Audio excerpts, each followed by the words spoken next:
Hi friends, ఈ video నచ్చినట్లయితే like చేయండి, సబ్స్క్రైబ్ చేయండి. యశోధర్ విక్కీ దగ్గరికి వచ్చి, మా అమ్మ ఇప్పటిలాగే సంతోషంగా ఉండాలి అంటే పద్మావతి ఈ ఇంట్లోనే ఉండాలి. పద్మావతి ఈ ఇంట్లో ఉండాలి అంటే నువ్వు బ్రతకకూడదు విక్కీ అని చెప్పేసి అంటూ ఉంటాడు. ఆ మాటలు వినగానే అక్కడున్న విక్కీ అయితే ఒక్కసారిగా షాక్ అయిపోతూ ఉంటాడు. ఇంతలో అక్కడున్న యశోధర్ అయితే తన దగ్గర ఉన్న రివాల్వర్ని తీసి అక్కడున్న విక్కీని గురిపెడుతూ ఉంటాడు. ఇంతలో అక్కడున్న యశోధర్ అయితే, నువ్వు బ్రతకకూడదు విక్కీ, పద్మావతి ఈ ఇంట్లో ఉంటేనే మా అమ్మ సంతోషంగా ఉంటుంది.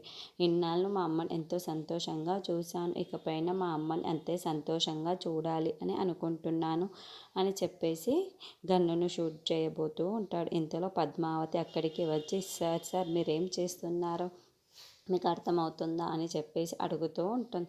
ఆ మాటలు వినగానే అక్కడున్న యశోధర్ అయితే, నాకు అర్థమవుతుంది పద్మావతి, నువ్వు సైలెంట్గా ఉండు, నువ్వు అయినా పక్కకు తప్పుకో, నేను ఈ విక్కీని చంపేద్దాం అనుకుంటున్నాను అని చెప్పేసి అంటూ ఉంటాడు.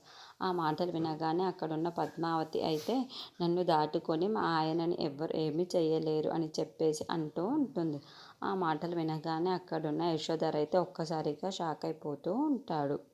ఇక్కడున్న పద్మావతి అయితే, సార్ మీరు ఏదైనా చెయ్యాలి, ఏమైనా చెందాలి అనుకుంటే అది నా మీదే చెయ్యండి తప్ప విక్కీ గారిని ఏమి చెయ్యకండి అని చెప్పేసి అంటూ ఉంటుంది.